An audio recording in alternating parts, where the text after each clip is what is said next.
సాధన మండలిలో చాతుర్మాస్య వ్రత దీక్షలు ప్రారంభం. మండల కేంద్రమైన బట్టిప్రోలులోని సాధన మండలి బ్రహ్మ విద్యాశ్రమంలో శనివారం చాతుర్మాస్య వ్రత దీక్షలు ప్రారంభమైనట్లు సాధన మండలి బ్రహ్మ విద్యాశ్రమం బి అరుణకుమారి, కోట యశోదాదేవిలు తెలిపారు. ఈ సందర్భంగా వారు మాట్లాడుతూ జ్యోతి ప్రజ్వలనను సాధన మండలి మాజీ కార్యదర్శి జవాది హేమశంకరరావు నిర్వహించి కార్యక్రమాలను ప్రారంభించడం జరిగిందన్నారు. ఈ కార్యక్రమంలో సాధన మండలి కమిటీ సభ్యులు పాల్గొన్నారు. కుంచె వెంకటేశ్వరరావు, వేమూరు నియోజకవర్గ టుడే టీవీ ప్రతినిధి.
సాక్షాత్ పరబ్రహ్మ తస్మై శ్రీ గురవే నమః.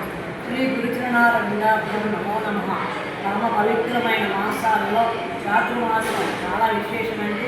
ఈ రోజున తులాకాశి నుంచి కార్తీక ఏకాదశి వరకు కూడా ఈ 4 నెలలు చాతుర్మాసం మా సాధన మండలి బ్రహ్మ విద్యాశ్రమంలో 50 సంవత్సరాలు పూర్తి చేసుకొని ఇది 51వ సంవత్సరంలో ప్రవేశించాము.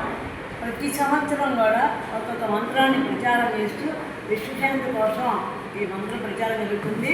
ఈ సంవత్సరం ఓం అనంతాయ నమః అనే మంత్రాన్ని ప్రచారం చేస్తున్నాము. అలాగే ఈ కార్యక్రమానికి శ్రీమాన్ జపాది శంకరరావు గారు దంపతులచే జ్యోతి ప్రజ్వలన జరిగింది. అలాగే రిటైర్డ్ టీచర్ పాటు ఏడుకొండల గారిచే ఓంకార పతాక ఆవిష్కరణ కార్యక్రమం జరిగింది.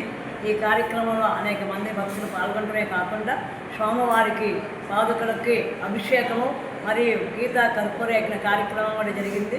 మరి ఈ కార్యక్రమానికి ముఖ్యమైన ఉద్దేశం ఏమిటంటే మానవాళి ధరించడానికి బ్రహ్మ విద్య చాలా అవసరం. అలాగే మా సాధన మండలి బ్రహ్మ విద్యాశ్రమం మనిషి జీవిత విధానానికి తాను నడుచుకునే నడవడికి ఎలా ఉండాలో అందజేస్తూ కామ క్రోధ లోభ మోహ మదమాశ్చర్యాలనే వాటిని తొలగించుకుంటూ తానెవరో తాను తెలుసుకుంటూ నిరంతరము కూడా పరబ్రహ్మతత్వమైన మనసు నింపుకుంటూ మన జీవితాన్ని సాధన చేసుకునేటువంటి అభిప్రాయం ఆలోచన కలిగినటువంటి ముఖ్యమైన సంఘమే మా బ్రహ్మ విద్య ఆశ్రమం. మరి ఈ ఆశ్రమంలో ముఖ్యంగా ఇక్కడ మాకు సెక్రటరీగా శ్రీమతి కోట యశోదాదేవి గారు, అలాగే కోట సంధ్యారాణి గారు పులిగొండ దేవసేన ఆండాలు గారు, సీతారత్నం గారు మరియు మానేపల్లి ధనలక్ష్మి గారు, ఇలా ముఖ్యమైన సభ్యులతో మరియు అనేక మంది పాలకవర్గం వారి సహాయ సహకారాలతో నిరంతరం కూడా ఈ ఆశ్రమంలో అనేక కార్యక్రమాలు చేపట్టడానికి కారణమైంది. మాకు సహకరించిన భక్తులందరికీ, అలాగే మాకు విలేకరులుగా ఉన్న ప్రముఖులందరికీ కూడా మా సాధన మండలికి కూడా ధన్యవాదాలు తెలియజేస్తున్నాను.